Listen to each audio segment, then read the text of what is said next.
O áudio que vocês vão ouvir agora é parte do podcast Xadrez Herbal. Caso vocês queiram ouvir mais sobre esse assunto e outros temas de política internacional, é só ir em xadrezherbal.com. Bem, agora vocês ficam com a coluna aberta na qual o professor Ricardo Rios tratará sobre a última edição do Eurovision.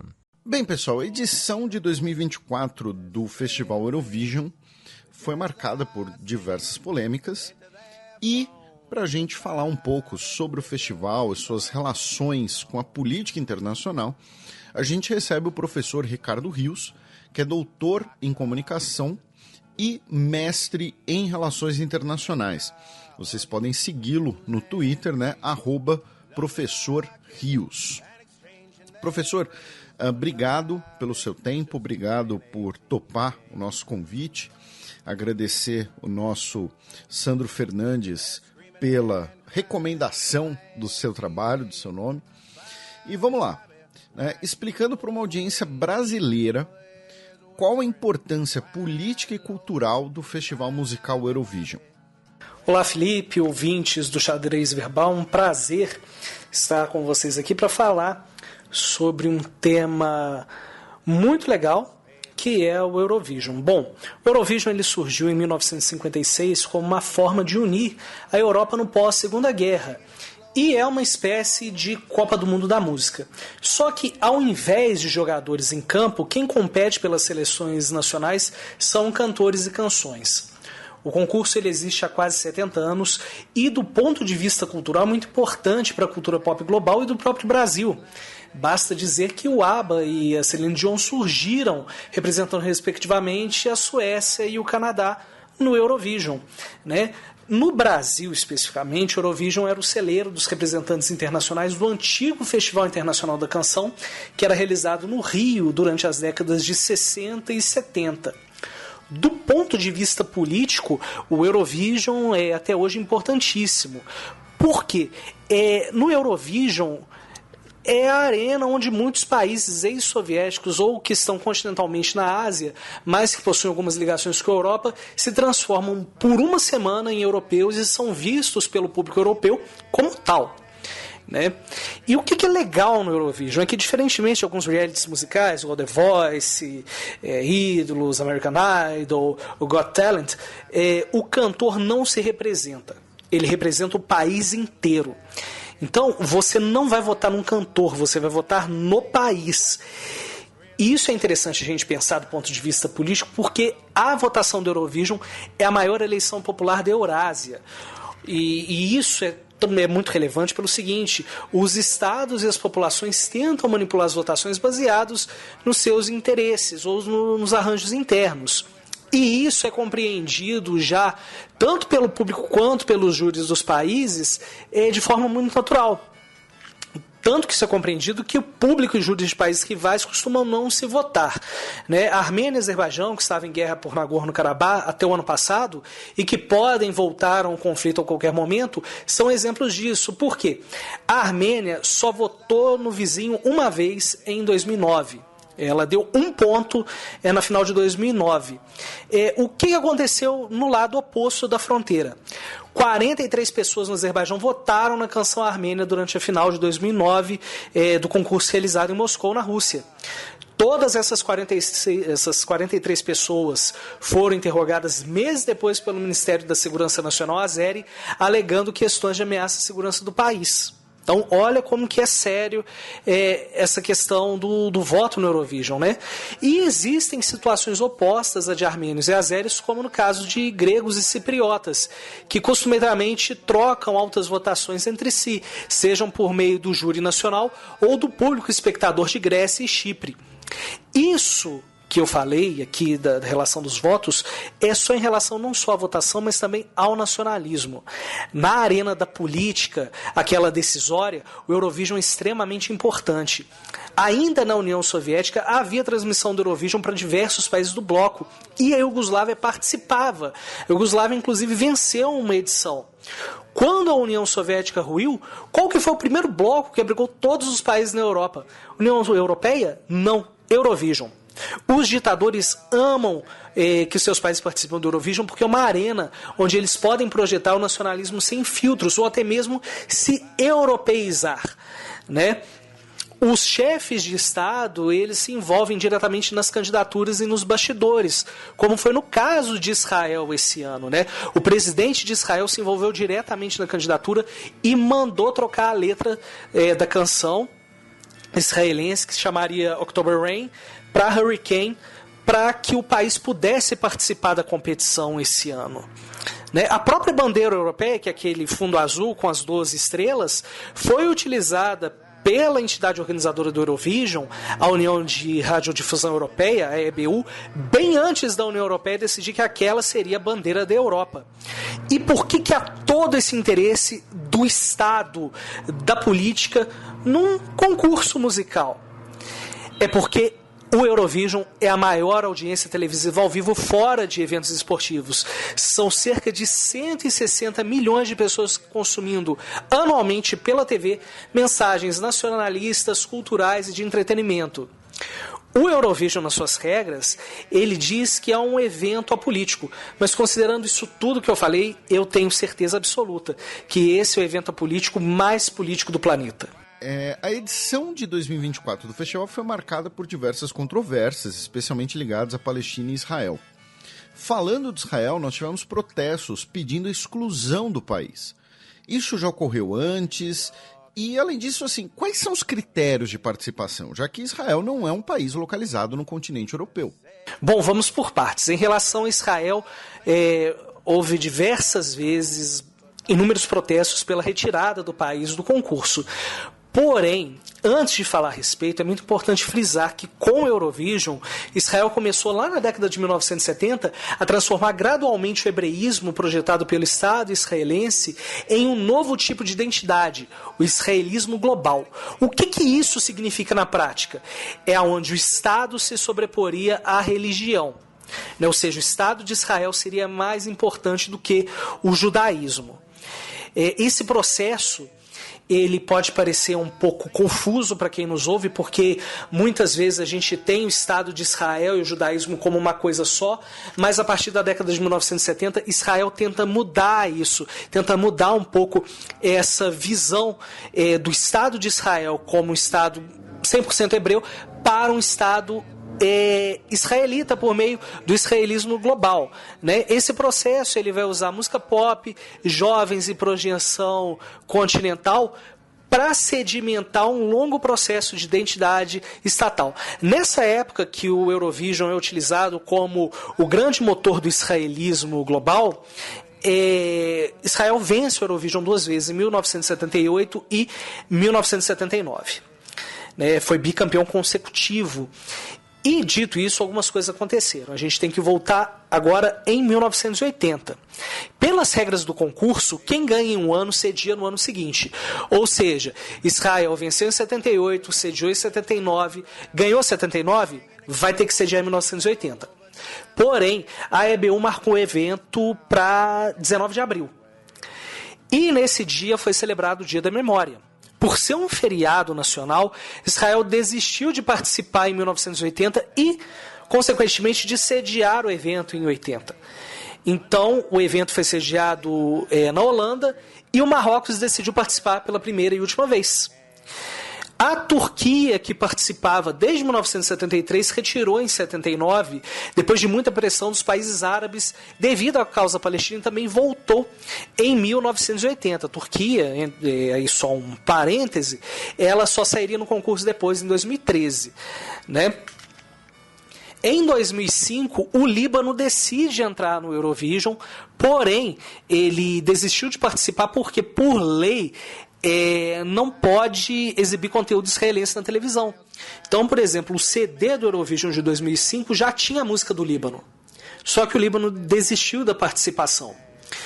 E por que desistiu dessa participação? Porque, como é contra as regras cortar a transmissão de um país durante a apresentação lá no Eurovision, o Líbano falou, não, eu não posso mais participar. Né?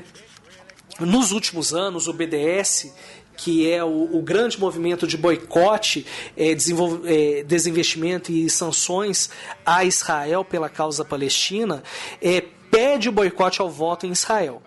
Eu vou dar um exemplo que em 2018, quando Portugal sediou o Eurovision, o BDS espalhou vários cartazes nas ruas de Lisboa pedindo para que as pessoas não votassem na canção israelense Toy, da cantora Anitta, que venceu o Eurovision. Então o boicote não deu certo.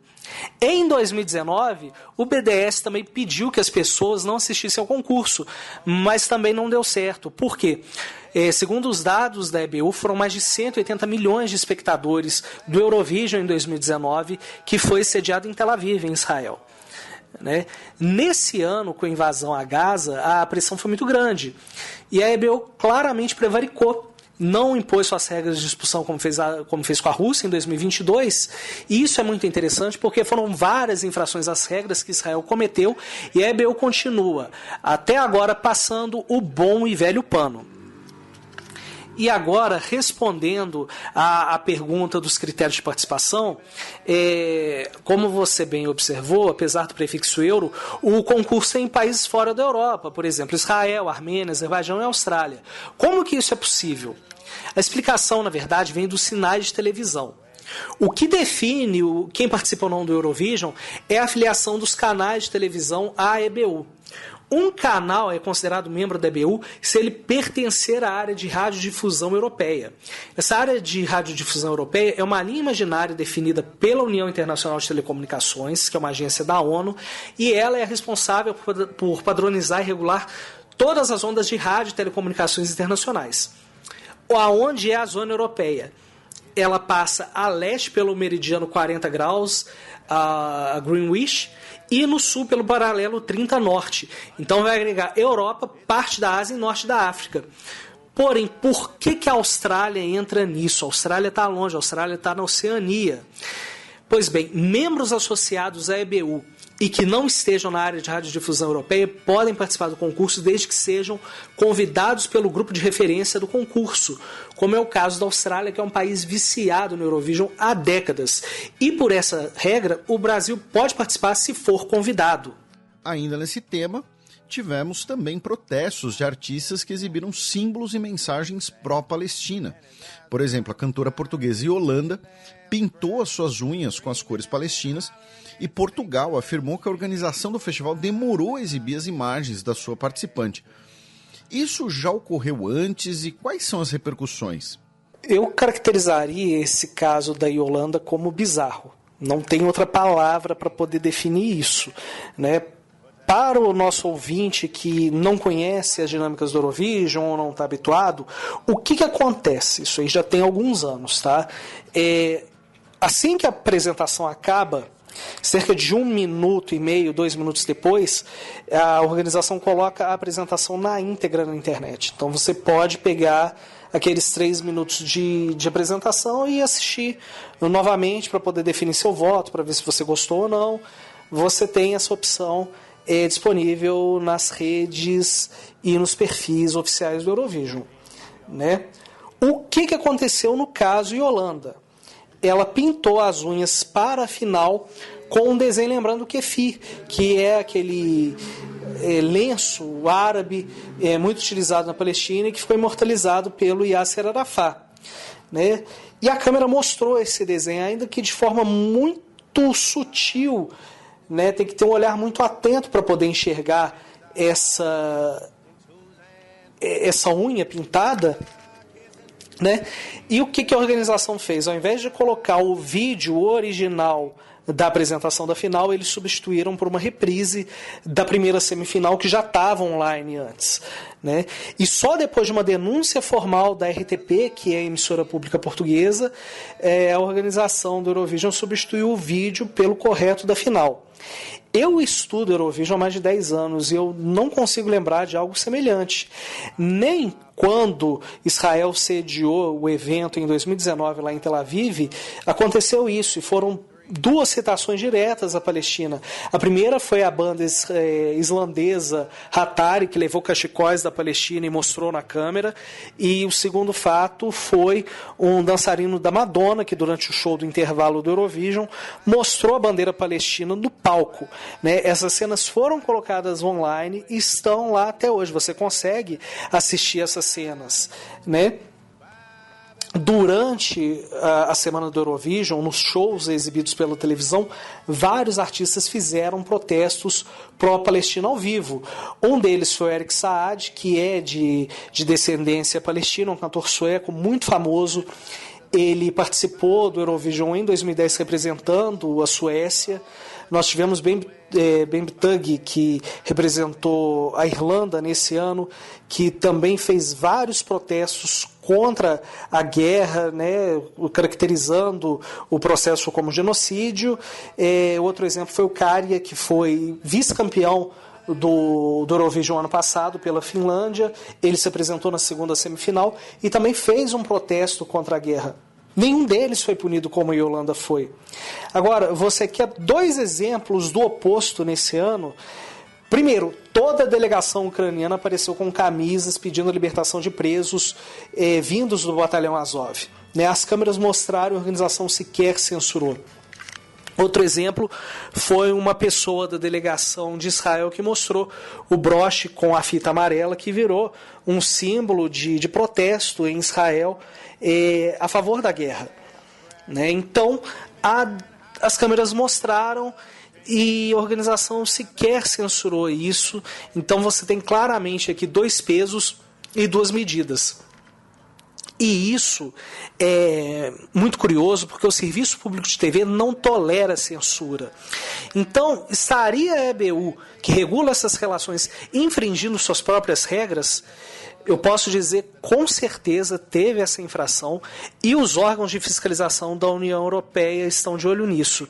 Para a gente ter uma ideia do grau de paranoia da organização do Eurovision com qualquer mensagem nesse ano, a bandeira da União Europeia foi proibida de entrar na arena. E é uma bandeira que sempre aparece no Eurovision. Só podiam entrar as bandeiras dos países participantes do movimento LGBT. É uma pena que eu não tirei foto da lista, mas eu vi essa lista na entrada da arena no sábado. Você tinha uma lista de bandeiras permitidas e as bandeiras que não apareciam naquela listagem não poderiam entrar. Tá? Esse caso específico da bandeira da União Europeia gerou uma reclamação formal da UE. Né? O Joseph Borrell foi na segunda-feira reclamar disso publicamente na coletiva de imprensa e uma coisa que vai acontecer é que isso vai afetar quem está no comando da EBU e do Eurovision Song Contest, porque isso é muito sério. Veio uma reclamação formal da União Europeia, então alguma ação vai ser tomada, né?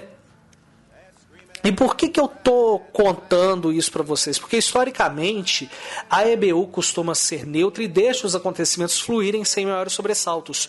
Porém, a história mostra que ela só age quando o bolso dói. Né? A Rússia ela foi expulsa do Eurovision não por conta da comoção social da guerra com a Ucrânia, ou porque a invasão feria os direitos humanos e todo o regramento de guerra. Não. Existe uma regra no Estatuto da EBU que diz o seguinte: a maior punição que uma televisão pode receber é expulsão. E ela é causada, em primeiro lugar, pelo não pagamento das taxas de associação. Como a Rússia não poderia pagar essa taxa por conta das sanções econômicas de 2022, expulsaram o país. Né? E aí traz uma outra questão. O que a EBU quer, afinal? Ela quer ser defensora pela liberdade da Europa ou agir quando seus interesses são atingidos? E isso tem que ser resolvido agora, porque em 2 meses tem uma nova edição do concurso na Suíça, na casa da EBU, onde tudo começou. Então o público suíço vai querer respostas, né? E para que você e os ouvintes tenham ideia, eu estive na Suécia durante o Eurovision e eu nunca vi uma onda tão forte de protestos contra o concurso como a da última semana. Centenas de pessoas ocuparam as ruas de Malmö em todos os dias, né? Malmö fica no sul da Suécia, pedindo a exclusão de Israel do Eurovision. E movimentos semelhantes aconteceram em toda a Europa, principalmente durante as finais das seletivas nacionais. Lá na Noruega, por exemplo, toda semana você tinha um protesto em frente à sede da TV pública norueguesa, NRK, pedindo para que o país exigisse a expulsão de Israel do Eurovision da mesma forma como foi feita com a Rússia. Só que as pressões populares não surtiram efeito e a NRK não fez nenhuma ação junto à EBU. Pensando na importância política do festival, é possível a diplomacia de um país instrumentalizar a participação do seu país no Eurovision? Por exemplo, a diplomacia israelense afirma que a votação recebida pelo artista do país seria uma prova de que a população europeia, em maioria, apoia as ações israelenses em Gaza. Sempre. Eurovision é política e é relação diplomática aplicada. E a respeito disso, curiosamente, em muitas situações o tempo passa e os personagens são sempre os mesmos. Um exemplo, em 2013 o Azerbaijão não deu pontos à Rússia na votação. Curiosamente, em 2013 também o concurso aconteceu em Malmö, na Suécia, porque a Loreen tinha vencido no ano anterior, né? Essa falta de votos não foi bem recebida nem pelo governo do Azerbaijão e muito menos pelo governo da Rússia. E esse fato virou uma questão de prioridade máxima para os dois governos, já que o Sergei Lavrov, à época, considerou a falta de votação azeri ultrajante e que era necessária uma resposta. O Azerbaijão respondeu ao Lavrov que não entendia o motivo da não votação, já que a canção russa teria ficado em segundo lugar no voto popular do país. Dentro da Eurovisiologia, a gente tem uma subseção que é Eurovisiopsefologia. O que a gente faz?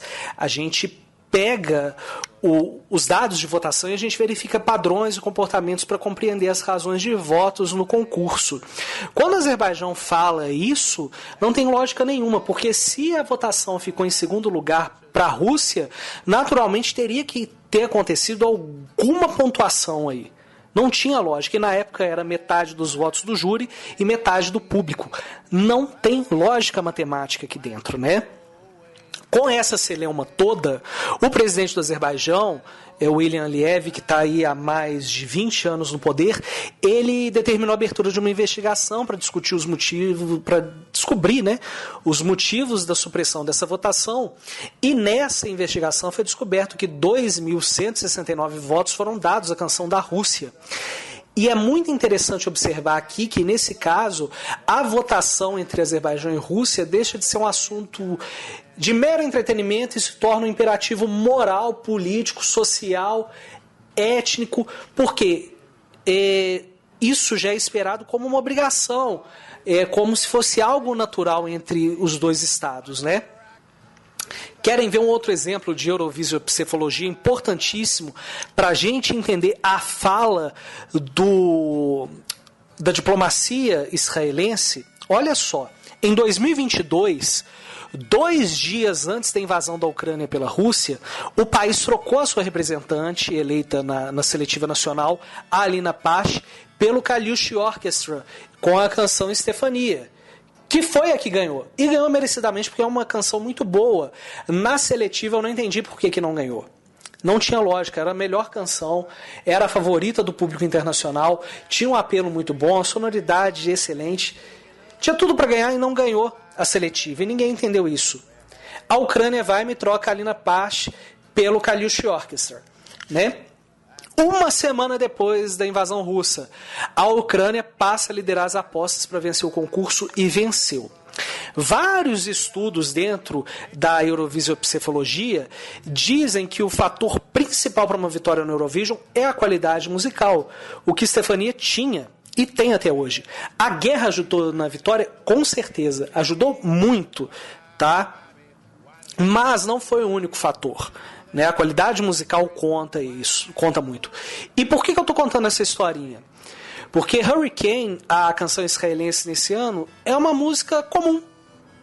É uma música comum, não tem nada que te chame a atenção, que você para e fale, poxa, isso aqui é um material bom. Igual, por exemplo, a representante mesmo da Ucrânia, né, a Teresa Maria, que foi cantada por Aliona Leona e Jerry Heil, é uma música que você ouve os primeiros segundos, você para o que você está fazendo para ouvir, porque é uma música boa. A canção israelense não tem isso, né?